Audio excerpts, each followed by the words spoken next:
What is going on, y'all?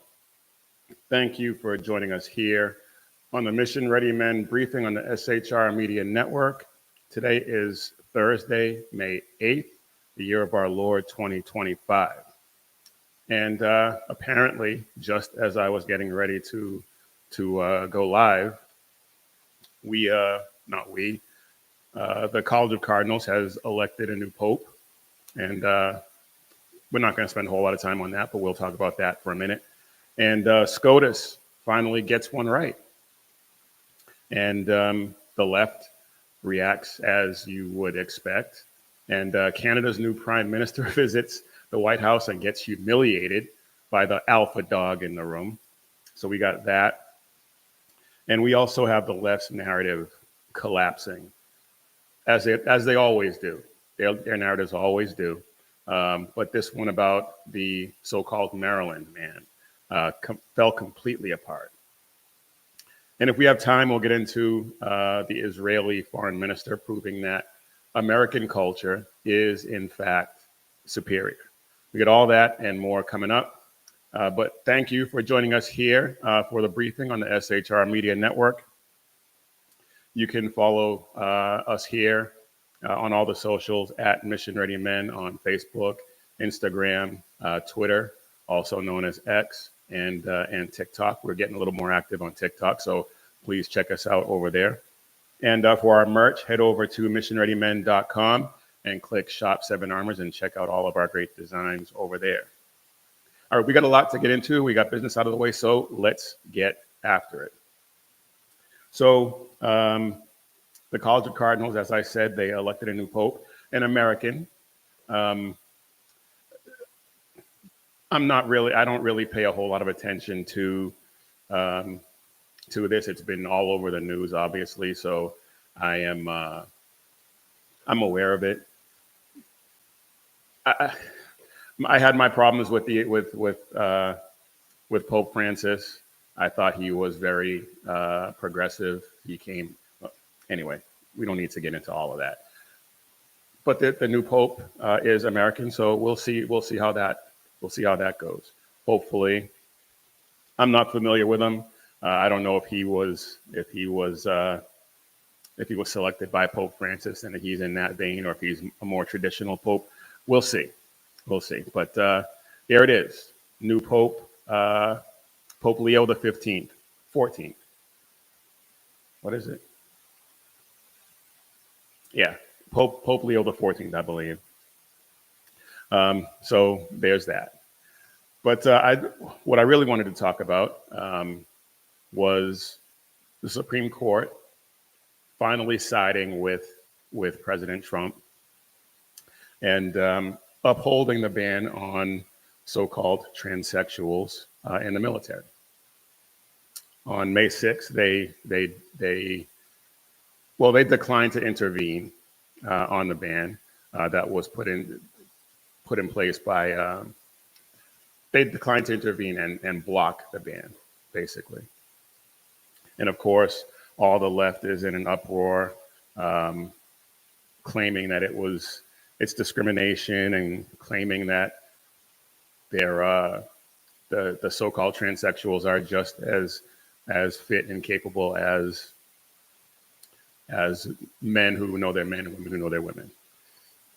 I don't like to use the term cisgender because it's stupid. But it's not about any of that. It's about military readiness, unit cohesion, and the reality that collapsed the narrative, the reality that gender dysphoria, gender delusion, gender confusion, whatever term you want to put on it, is a mental disorder, and it impacts readiness and combat effectiveness, no matter how they want to slice it. And in a rare, before we get into that, the Department of Defense issued the ban, and it does disqualify anyone who has been diagnosed with gender dysphoria or has undergone medical interventions to treat gender dysphoria, bans them from serving in the military. And Hegseth and the DoD said that the medical, surgical, and mental health constraints on individuals who have a current diagnosis or history of or exhibit symptoms with gender dysphoria are incompatible with the high mental and physical standards necessary for military service. Absolutely 100% true. 100% true. Not to mention the added expense on top of training our military, the added expense of treating these illnesses, treating this condition. We're already spending entirely too much money. And then to recruit people who have to incur these other expenses just doesn't make any sense. And then you have the people who don't have to go through all this, and you have these so-called transgenders in their unit, and every other day they're going for some psychological treatment or some hormone treatment, or they're down for who knows how long for surgery, while these other soldiers and airmen, these other military members have to pick up that slack. For what? It doesn't make any sense. And so in a rare moment of where I was disappointed with some of the conservatives, with I think there's only two actually on CNN. Scott Jennings and Shermichael Singleton, they were discussing this on the panel with Abby Phillip, and they completely whiffed. It was shocking because the points that they could have made, especially Shermichael, were so obvious. It's mystifying that they missed it. I don't really get it. So let's take a look at this one real quick, because, and I posted this on X, that Jennings and Singleton, they completely whiffed on these obvious points. So let's take a look at this first one from Jennings real quick, because this is, like I said, I'm truly mystified that they missed this. Scott, if they can't produce evidence that this actually does, in fact, have an impact on readiness, I mean, how is this not then just discrimination? Well, it's the opinion of the commander-in-chief, who, according to our Constitution, is the head of the military. I mean, regardless of anyone's opinion or anybody's, whatever side you're on, whether you're for it or against it, at some juncture, the president is the commander-in-chief of the military, and he has and should have broad latitude to determine how the armed forces should be operated. And so I think that's what he's doing here. I think that's ultimately what the court said today, was that the president is the commander-in-chief, and we gotta respect that. But I mean, to her point, if there's not a downside, and it's been going on for years now, and I mean, I'm just presenting your argument to them. Yeah. What is the argument other than Trump, Hegseth just doesn't want trans people in the military? Well, I mean, I think that the president, we'll ultimately see. I think that's why the court is allowing the president to move forward with this until it works itself through the court system. Maybe the Supreme Court will be the final arbiter here to say, yeah or nay, you can do this. But ultimately, I think the court is showcasing deference to the executive, saying that, look, you're the president, you're over the military. You do, for the most part, get to sort of dictate the standards of our military. Mm-hmm. And I don't really see how you can push back against that. Again, we'll see what happens in the court. I can. Yeah. I'm sorry. Now, Julie Roginski is about to bring up the obvious point from the left's perspective. And this is, anyway, you know what? Let's I play can. it. What if the president wakes up tomorrow and says, I don't want any black people in the military? Do we give deference to him on that? Julie, Well, no. ridiculous. No, wait a second. It's Julie, not ridiculous. It's not ridiculous because you're discriminating against a group of people in a very similar Julie, way. No, I knew you were excuse going me. to say that, but it's still Excuse me. bizarre. Well, I'm glad you. I'm gonna leave this one But alone hold on, today. I'm curious. It's- Why is it ridiculous? I mean, you just said the president should be the one who just decides. Right. So if he decides, he wakes up tomorrow and says, I think it's bad for morale, it's bad for cohesiveness, for there to be black people in the military, Latino people in the military. Just in her hypothetical scenario, what's the difference between that and what we're seeing here? I mean, The difference is people don't choose to be black. People don't choose to be Latino. People don't choose the color of their skin. People, the panelist right there is an obvious a dude pretending to be a woman. The difference is they chose that, and they can say all they want. Well, this is how I was made. God made a mistake. They can say all they want. It's a lie. It's a lie from the pit of hell. These people choose this. They don't have to be this way. They choose this. I didn't choose to be black. That's how God made me. So it's insulting, first of all, when people like Julie Roginski spout this nonsense. But let's watch them whiff on this. and are you really going to go down this ridiculous? I'm just. I'm road? sorry. Is I'm- she, I mean, I'm this is asking ridiculous. based- It is a ridiculous argument. Well, Okay. The president, what they've already the said president about and AI, Secretary of let me Defense, just- the president and it is. Secretary of Defense have an argument here. They believe that readiness and unit cohesion and overall operations of the military are impacted by this. That is their opinion, and that is the opinion of the commander in chief, who the Constitution gives broad latitude to run the armed forces. So that's their opinion. You're allowed to have one. You're allowed to have one. You're also allowed to run for president and become commander in chief yourself. But until you do, he's the commander in chief. I have to just say, That's- I didn't you know. hear an answer to the hypothetical. And for once, Abby Phillip is right. He didn't really answer the hypothetical the way he should have. Because if he didn't want to go down the race road, he could have just said the expense that they incur, the amount of time that they're away from their unit because they're dealing with the hormone therapy and the surgeries and the psychological treatments. That affects readiness and unit cohesion. That's it. That's all he had to say. And so there was that one. But then Shermichael, who was usually just as good as Jennings, completely whiffed on his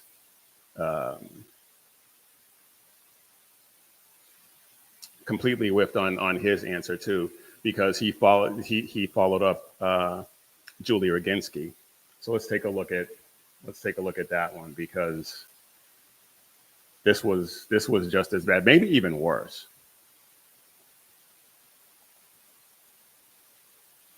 And like I said, he's usually really good, but this was a fumble, unforgivable fumble. Scott, if they can't produce evidence that this actually does, in fact, have an impact. Okay, the definition of discrimination, according to the American Psychological Association, discrimination is the unfair or prejudicial treatment of people or groups based on characteristics such as race, gender, age, or sexual orientation. What is the difference between, prohibiting certain groups like transgender people from serving versus, people based on their race or even their gender, frankly? I personally think there's a difference, and I'm just going to leave it at that. Okay, the definition. Really? You're just going to leave it at that? As a black man, you're just going to leave it at that? Julie Roginski just insulted black people in general, and you're just going to say, yeah, I think there's a difference, but I'm not going to elaborate. wow. Very disappointed in Mr. Singleton there. So the good thing is that the Supreme Court upheld the ban while it goes through the more legal proceedings. I suspect it's going to be upheld, especially if the lawyers do a better job at pointing out why it's a bad idea than Jennings and Michael Singleton just did. Hopefully they redeem themselves, but wow, very disappointed in those two. But I want to move on because I got a lot to talk about here when it comes to the Second Amendment. A well-regulated militia being necessary to the security of a free state. The right of the people to keep and bear arms shall not be infringed. In Alabama, there was what they are calling the largest state seizure of illegal machine gun conversion devices, also known as Glock switches. 53 illegal Glock switches, technically known as auto sears, were recovered. And these switches, obviously, as we've talked about the past few times we've been together, turn automatic pistols in semi-automatic pistols into fully automatic pistols. These things it's already illegal to own a fully automatic weapon in this country. And just because it's illegal doesn't mean I agree with that. I think we should be able to have every weapon that our military uses. That was the whole point of the Second Amendment, so that the people could fight on a level playing field with an invading military or a tyrannical government. So the NFA has already made owning these fully automatic rifles, fully automatic weapons illegal. I really hope that the NFA gets repealed, but we'll see. That's a whole other story. But the point is that these laws already exist. There's no reason to try to make things illegaler. And because this particular arrest, these particular arrests, there were 4 people, I believe, that were arrested in this operation, were busted with the current laws that are already on the books. So what it does is it proves beyond any shadow of a doubt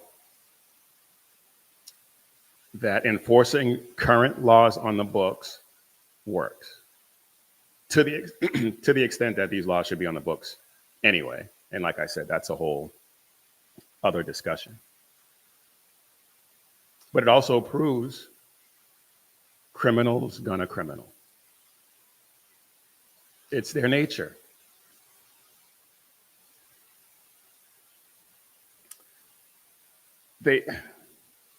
Criminals do not care about your ridiculous laws.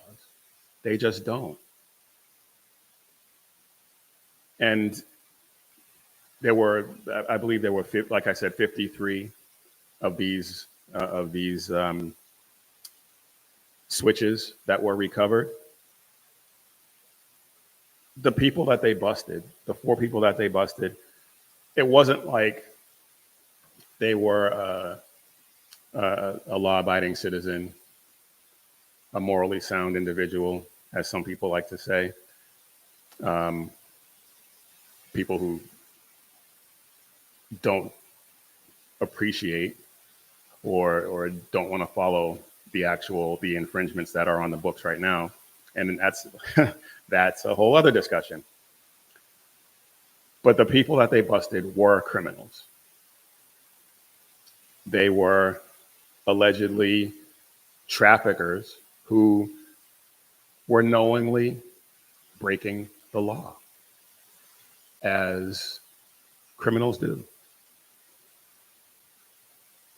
And of course, the media is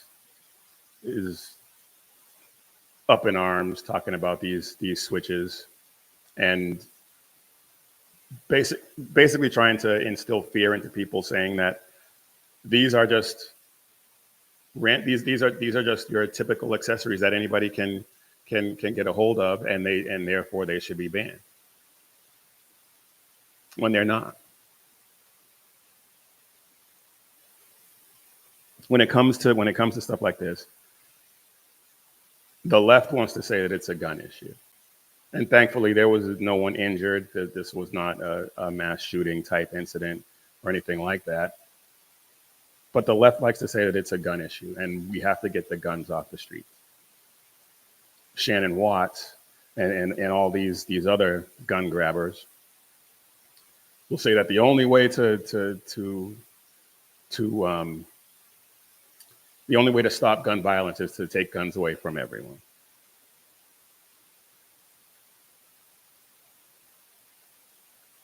Drugs are illegal. People still overdose.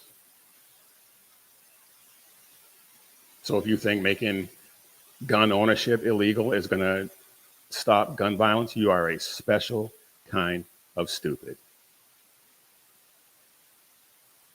That goes even beyond stupid. That's just retarded. That's just a retarded way of thinking.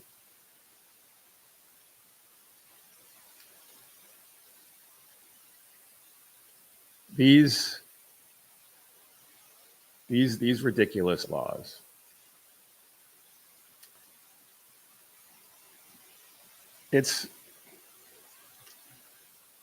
I am really hopeful that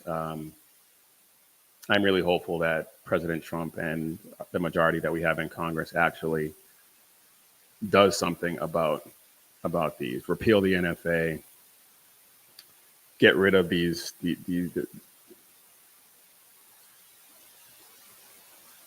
get rid of gun-free zones. Just as far as I'm concerned, they should just get rid of every infringement on the books, because the Second Amendment is unequivocal. The Second Amendment isn't ambiguous in any way. The right of the people to keep and bear arms shall not be infringed.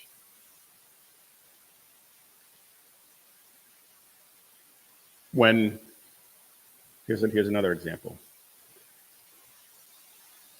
When there's a rash of DUIs, when somebody dies as the result of someone driving under the influence, they don't try to ban cars, do they? No, of course not. And driving a car isn't even a right, it's a privilege. But yet our right to defend ourselves allegedly is, according to them, is subject to all these ridiculous laws. And in order to stop people from hurting each other with these tools, the only way to do it, according to them, is to just ban them altogether. Well, to that I say, absolutely not. There's another story about the Second Amendment, tangential to the Second Amendment, really, but I wanted to talk about it because I found it very, very interesting. The Israeli foreign minister, what's his name? The Israeli national security minister, Itamar Ben-Gvir, he was over here recently, and he's been a champion of gun rights in Israel for a long time. And he was over here, and he met with law enforcement officials, politicians, and dealt with protesters, obviously. These Hamas nicks over here who want to wipe Israel off the map. And apparently they've taken over a library at Columbia University. I just saw that come through my feed. Didn't have a chance to look into it before we went live, and I'm sure I'll be talking about that. But he visited this country, and he expressed a very strong admiration for our gun culture, for our Second Amendment. And he's been championing a similar amendment, a similar law over in Israel. And after October 7th,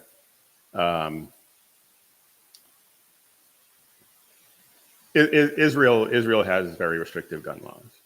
After October 7th, the government encouraged all the citizens to arm themselves, because when Hamas crossed over into Israel, people were just sitting ducks. They had no way to defend themselves.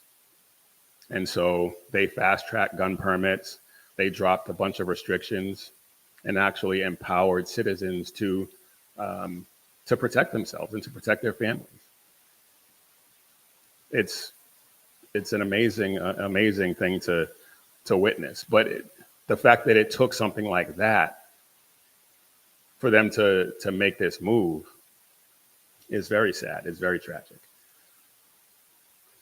Because as we know, and as I often say, when seconds count, the police are only minutes away. And it took when Hamas attacked that day, it took the IDF, in some cases, hours to respond.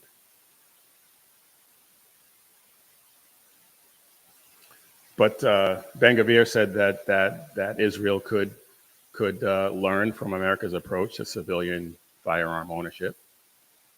And he's right. He is absolutely right. Especially when it comes to self-defense, and in his case, national security. Imagine if all the men in those kibbutzes were able to fight back, or were able to match Hamas's firepower. The outcome would have been a lot different.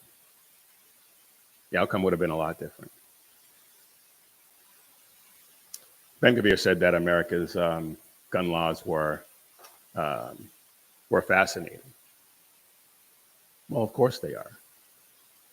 And he loves the fact that we are free, for the most part, to own firearms. And he was actually surprised. He was surprised at how well armed American civilians are.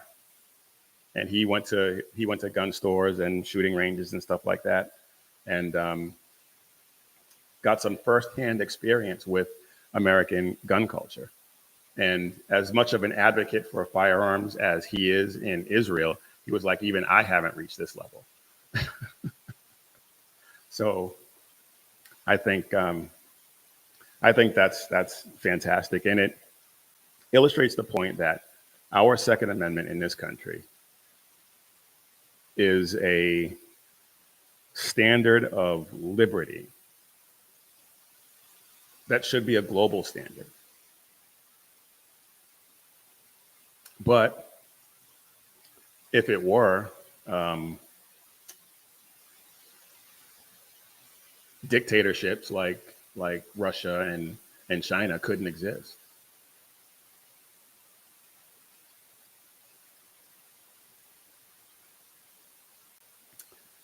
The government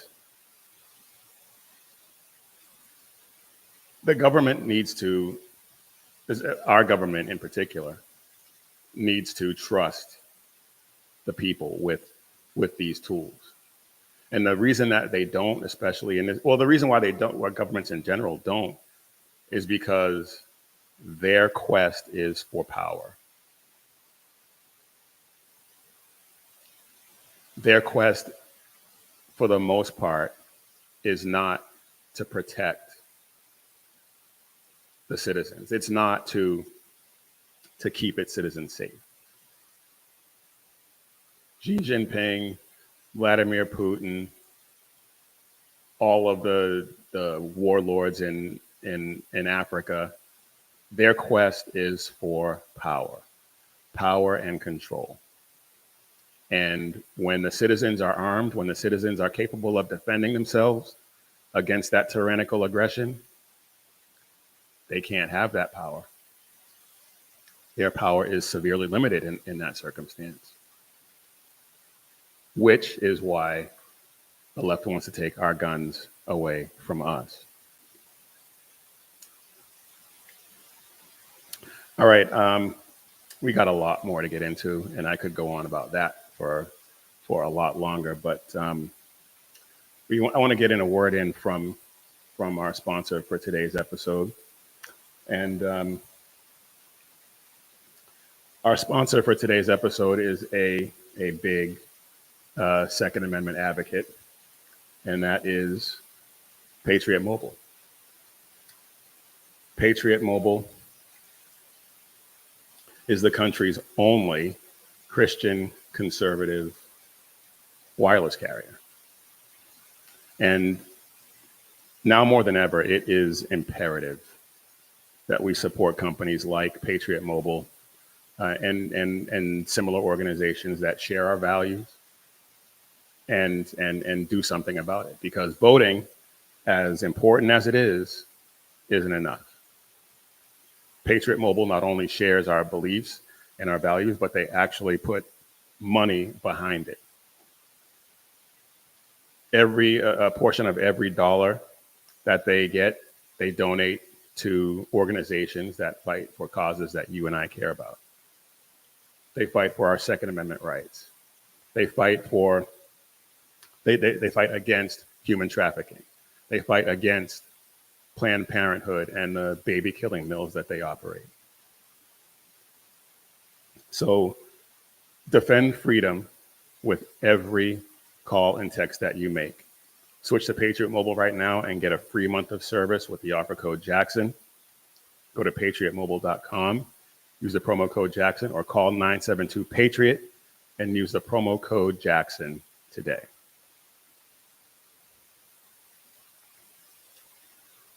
All right, y'all.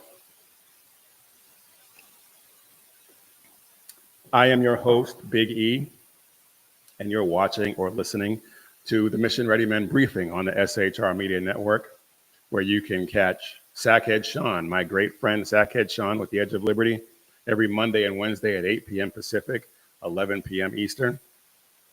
The Reaver of Common Sense with Jersey Joe every Monday and Friday at 9 p.m. Eastern, 6 p.m. Pacific. And BZ in the Berserk Bobcat Saloon every Tuesday and Thursday at 11 p.m. Eastern and 8 p.m. Pacific. And so he will be on tonight, as I said, at 11 p.m. Eastern and 8 p.m. Pacific. So like and subscribe to all of those great shows. Subscribe to the SHR Media YouTube channel. We're 43 away, I believe, from 500. So we've grown a little bit, but we want to keep that going. So please like, subscribe, share these videos, share the channel with everyone that you know, because we want to have a huge breakthrough this year. So like and subscribe and share and pray for us that we can reach as many people as we possibly can. All right, now back to our regularly scheduled programming. And something caught my eye this week as I was doing research and preparing for the show. And I found numerous reports that young men are actually returning to church, and that did my heart glad. I was really glad to see that, because there's been a long-standing trend, and I've talked about this before, but there's been a long-standing trend where church attendance has been primarily from women. And for the first time in modern U.S. history anyway, young men are attending church more in greater numbers than women. And the opposite has been true for decades. And so there's obviously this begs the question as to what is driving this change. And I think a lot of it has to do with young men who have grown up in this environment where they've been I don't want to say vilified, but they've been marginalized and don't really have a purpose, don't really have anything that they can belong to. And those needs are very often met by faith communities, by churches. And so that's I think one of the driving forces behind it. I think another thing is something that I've talked about a number of times before also, the attack on manhood and masculinity. Because, as I said, men have been marginalized. And when I talked about at the DNC, when Dana Bash and some others were talking about this new masculinity on the left that is very effeminate. And I'm talking about Doug Emhoff. I'm talking about Tim Walz. I'm talking about all the betas in the American Pravda. And these California politicians who are pushing this agenda of having sexual relations with minors and trying to normalize that. But the church, I believe young men are gravitating to the church because the church provides a very clear moral framework, which is something that is sorely lacking in today's society at large. And it also has to do with traditional roles.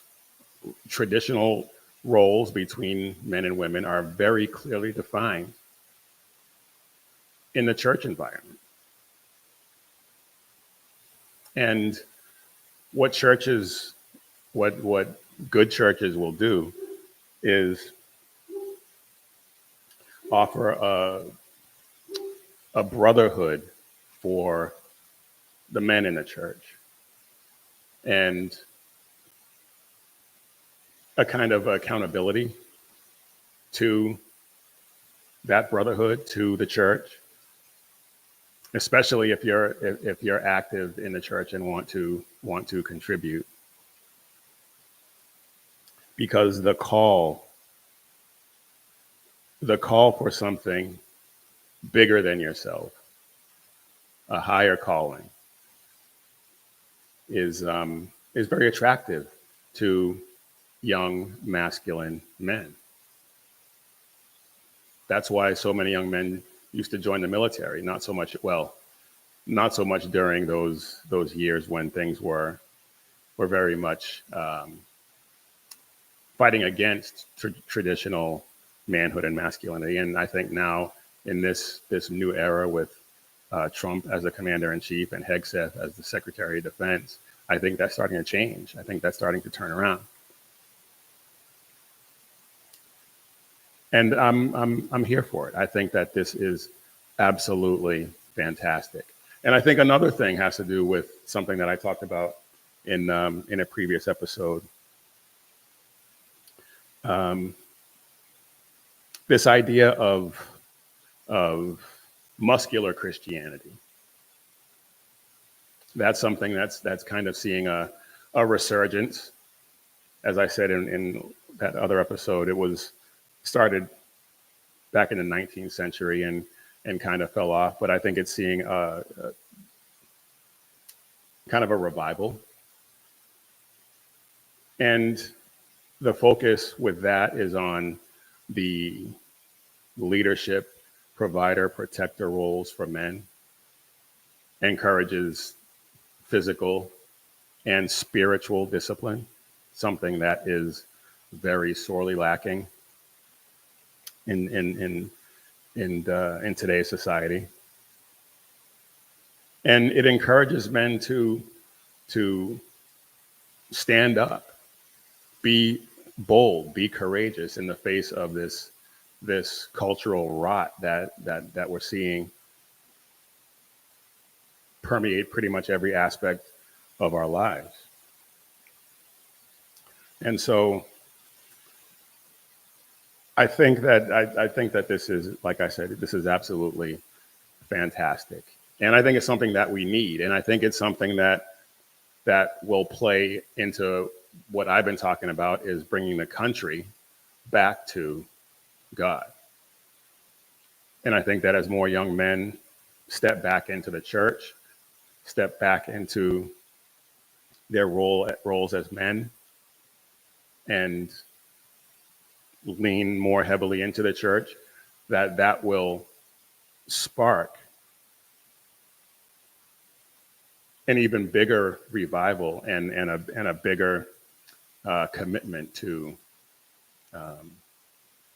God and bring this country back to the founding principles that made it great and make it great once again.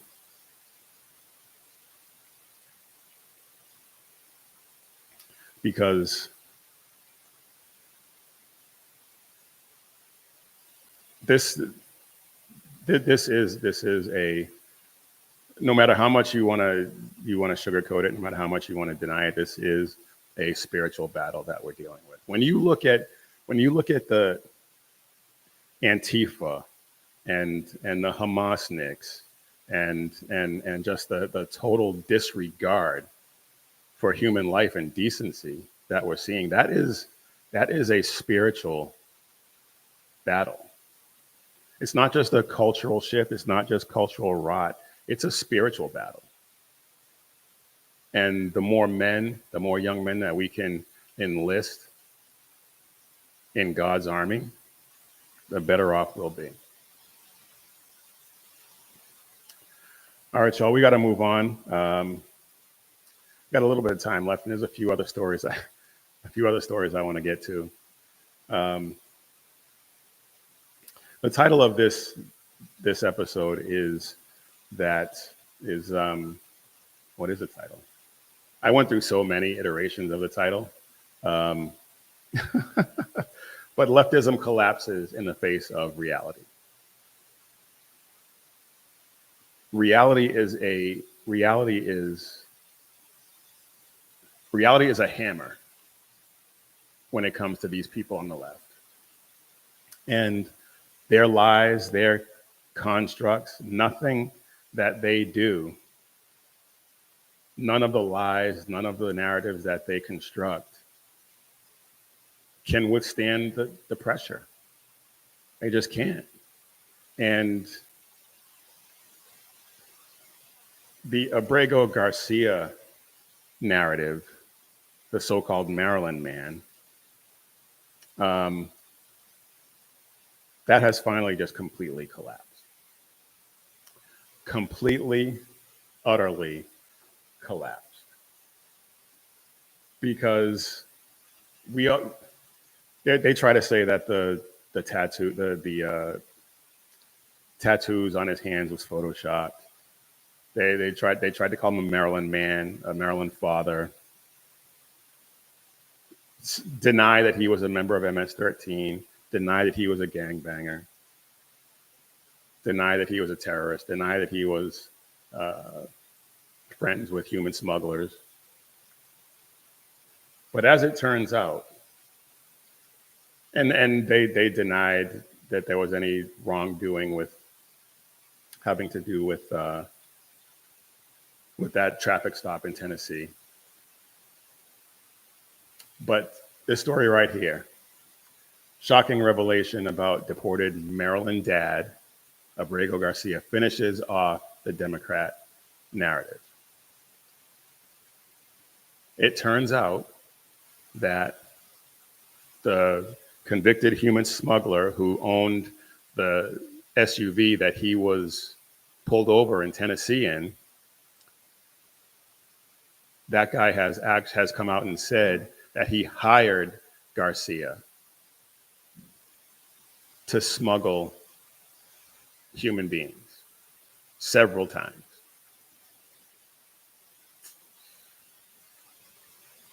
So how are they going to justify this? How are they going to explain this? You know they're going to try, but at this point, with all of the evidence that we have,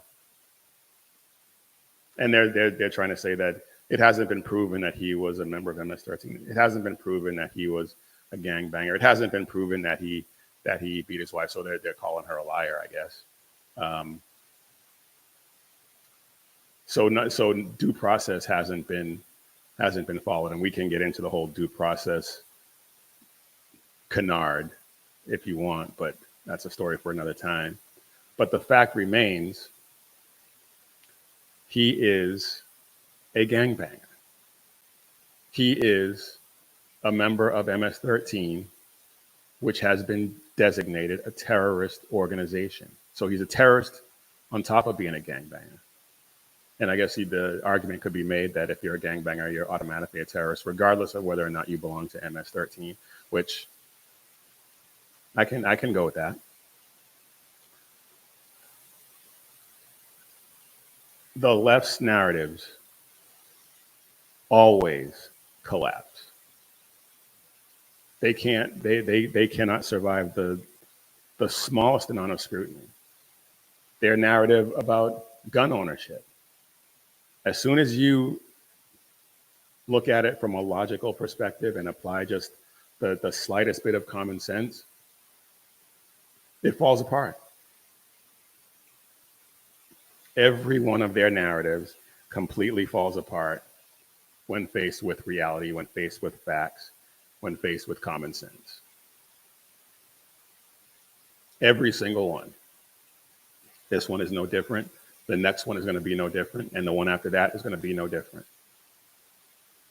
Because everything that they believe, everything that they're trying to accomplish is a lie or based on a lie.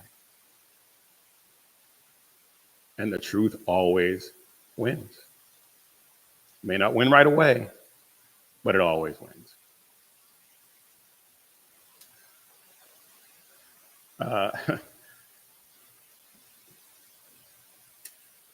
Canada. The Canadian Prime Minister visited President Trump in the Oval Office. And it was the contrast between the two people, between Trump and Carney, was stark. And especially when you consider the way Carney was talking all kinds of smack during his election and before he actually showed up. Mark Carney was this tough talking, allegedly no nonsense guy who wasn't going to let Trump bully him. And well, if you watched their gaggle in the Oval Office, you know that that's not how it turned out. There's a couple of clips I want to show you, but this one right here, I think is going to set the tone for his tenure as prime minister, because he collapsed in the moment. And of course, he's a leftist, so everything he talks about is a lie. And he collapsed. He completely collapsed. Check this. Thank you for your hospitality and above all for your leadership. You're a transformational president, focus on the economy with a relentless focus on the American worker, securing your borders, ending the scourge of fentanyl and other opioids, and securing the world. And I've been elected with my colleagues here, with the help of my colleagues here. I'm going to spread the credit to transform Canada with a similar focus on the economy, securing our borders, again on fentanyl, much greater focus on defense and security, securing the Arctic and developing the Arctic. And the history of Canada and the U.S. is we're stronger when we work together, and there's many opportunities to work together. And I look forward to, addressing some of those issues that we have, but also finding those areas of mutual cooperation so we can move forward. He just bent the knee. He just completely bent the knee to Trump after all that bluster. And then there was this interview he had when after that, when somebody asked him about a comment Trump made, and he said, "Well, I'm glad you couldn't tell what I was thinking." Well, if you really are someone who sees themselves as a transformational leader in Canada on par with Trump, then you should have said it. You should have said what you were thinking. Trump does. Trump doesn't hold back. Doesn't hold back at all. But you bent the knee. And I mean, did you really expect anything different? I didn't. But there was another clip that I have to show you because it even further illustrates the point that he was the beta in the room. He was the absolute beta. And I'm not going to play the whole thing.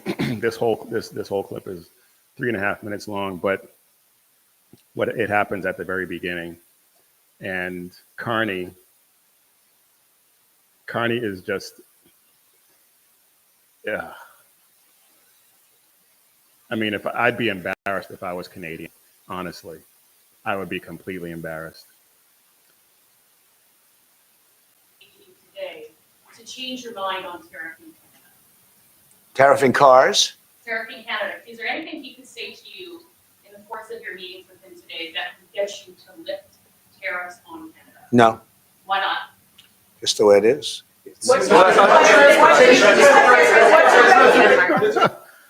Oh, man. No, there's nothing he can say because that's the way it is. And did you see Carney trying to interrupt them and trying to take back some semblance of control? He had none.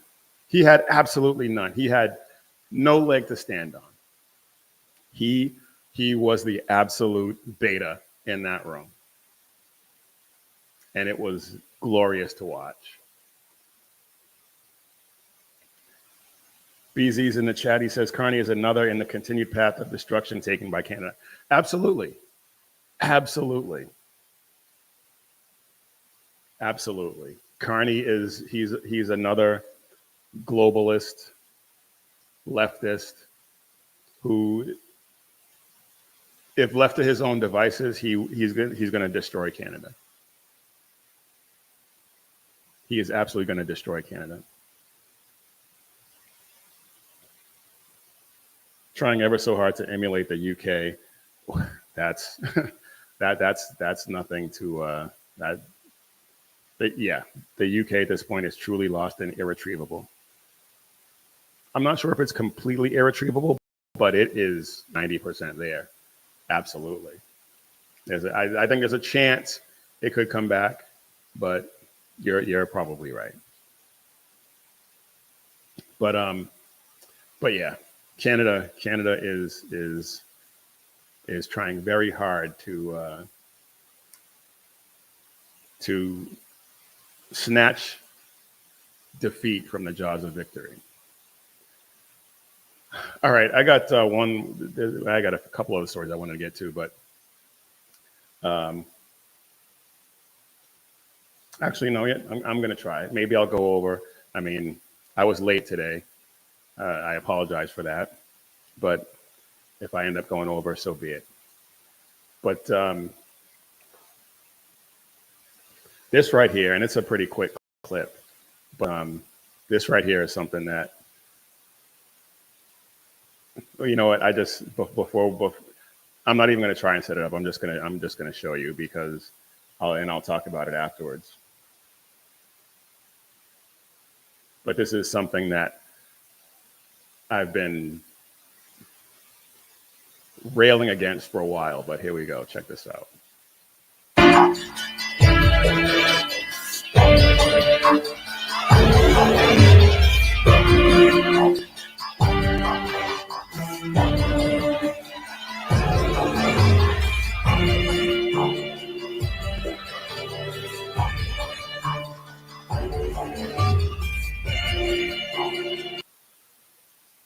This is a humanoid robot in China that they were trying to update or whatever, and it just went bananas and started attacking people. And when I saw this, the first thing I robot anyone?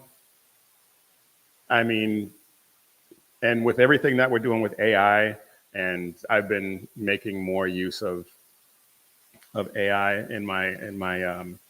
in my show prep and things like that, and it's been a great help. But if that's going to be the result, if that's going to be the end game, my